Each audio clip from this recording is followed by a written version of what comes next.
Hello friends, आज की video में हम देखेंगे कि एशकावा GA500 सीरीज़ ड्राइव में यदि DC-E1 का फॉल्ट आता है तो उस फॉल्ट का क्या मतलब होता है, उस फॉल्ट को हम किस तरह से सॉल्व कर सकते हैं। तो फ्रेंड्स, अभी आपके सामने ये GA500 सीरीज़ एशकावा का ड्राइव है जिसमें DC-E1 का फॉल्ट आ रहा है। हम जैसे ही ड्राइव को रन करते हैं तो DC-E1 का फॉल्ट आता है। अभी आप देख सकते हैं हमारा जो ड्राइव है वो रेडी है और हम जैसे ही ड्राइव को ऑन करते हैं, ऑन करते से DC-E1 का अलार्म आता है और एक रिले की आवाज़ आती है, रिले ऑपरेट होने की आवाज़ आती है। तो फ्रेंड्स, इस फॉल्ट का क्या मतलब होता है और इसे हम किस तरह से सॉल्व करते हैं। तो फ्रेंड्स, सबसे पहले हम जो ड्राइव का मैनुअल है उसमें देख लेते हैं कि इस फॉल्ट का क्या मतलब है।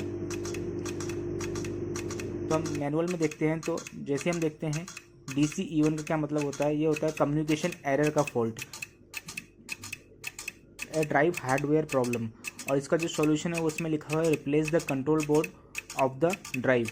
सो फ्रेंड्स, मैं आपको ये बताता हूँ कि ये जो फॉल्ट है, ये जब ड्राइव का जो कंट्रोल बोर्ड है उसमें कोई प्रॉब्लम आती है तो ये फॉल्ट आपको देखने को मिलता है।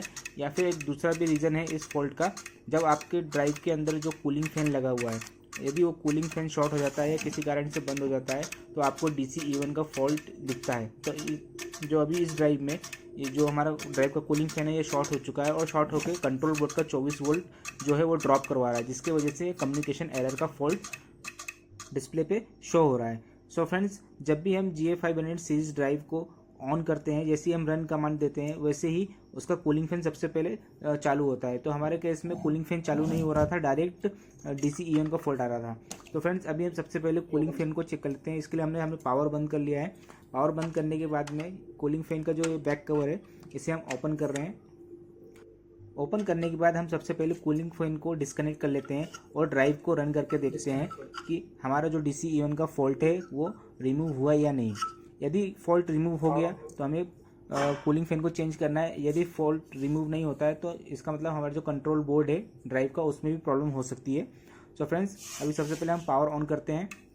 पावर ऑन करने के बाद में आपको ड्राइव को रन करके दिखाते हैं कि कूलिंग फैन निकालने के बाद में कि DC-E1 का फॉल्ट रिमूव हुआ या नहीं हुआ। सो फ्रेंड्स, हम सबसे पहले अभी ड्राइव को रन करके देखते हैं। सो फ्रेंड्स, अभी हम ड्राइव को रन कर रहे हैं। ड्राइव को जैसे ही मैं रन करता हूं तो आप देख सकते हैं रन का जो ग्रीन इंडिकेशन है वो ग्लो हो गया और ड्राइव हमारा अभी रन हो गया है। आप देख सकते हैं यहाँ पे वोल्टेज भी शो कर रहा है और ये करंट जो 0.28 एम्पियर करंट भी शो कर रहा है। अभी हम फ्रिक्वेंसी देख लेते हैं जो कि 185 की फ्रिक्वेंसी रनिंग फ्रिक्वेंसी है। तो अभी हमारे ड्राइव में कोई भी DC-E1 का फॉल्ट नहीं आया। इसका मतलब जो प्रॉब्लम था वो कूलिंग फैन का ही प्रॉब्लम था।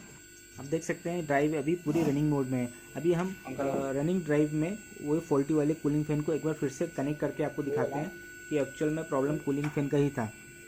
सो फ्रेंड्स, अभी हम कूलिंग फैन को वापस से कनेक्ट करते हैं। कनेक्ट करते ही से ही जो हमारा ड्राइव में वो DC-E1 का फॉल्ट वापस से शो होने लगेगा। आप देखिए जैसे कूलिंग फैन को कनेक्ट किया, DC-E1 का फॉल्ट आप डिस्प्ले के ऊपर देख सकते हैं ये शो हो रहा है। तो फ्रेंड्स, यदि आपके भी ड्राइव में DC-E1 का फॉल्ट आ रहा है तो आप सबसे पहले कूलिंग फैन को चेक करें, कूलिंग फैन रनिंग है या नहीं। GA500 सीरीज ड्राइव में जैसे हम ड्राइव को रन करते हैं, ड्राइव के रन होने के साथ में ही कूलिंग फैन भी रन होता है। तो अगर कूलिंग फैन रन नहीं हो रहा है और DC-E1 का फॉल्ट आ रहा है तो आप सबसे पहले कूलिंग फैन को चेक करें। सो फ्रेंड्स, अभी सबसे पहले हम ड्राइव को रीसेट कर लेंगे। रीसेट करने के बाद में हम कूलिंग फैन को चेंज कर देते हैं। हम जो नया कूलिंग फैन है वो कूलिंग फैन इसमें हम डाल देते हैं। डालने के बाद में आपको ड्राइव को फिर से रन करके दिखाते हैं कि ड्राइव को रन होते से ही कूलिंग फैन भी स्टार्ट हो जाता है। जो कूलिंग फैन का आप साउंड अभी सुन सकते हैं। जैसे ही हम कूलिंग फैन को कनेक्ट करेंगे आप कूलिंग फैन तुरंत रन होना स्टार्ट हो जाएगा, उसका साउंड आप सुन सकते हैं। आप देख सकते हैं कूलिंग फैन पूरी तरह से रन हो रहा है और कोई भी फॉल्ट नहीं आ रहा है। लास्ट टाइम हमने जब फॉल्टी वाले कूलिंग फैन को फिर से कनेक्ट किया था तो DC-E1 का फॉल्ट शो कर रहा था। तो फ्रेंड्स, इस तरह से यदि आपके भी GA500 सीरीज ड्राइव में कोई DC-E1 का फॉल्ट आता है तो सबसे पहले आप कूलिंग फैन चेक करें और आप इस तरह से इस प्रॉब्लम को सॉल्व कर सकते हैं। सो फ्रेंड्स, वीडियो अच्छा लगा हो तो वीडियो को लाइक करें, चैनल को सब्सक्राइब करें और वीडियो को ज़्यादा से ज़्यादा शेयर करें। Thank you friends, thank you for watching.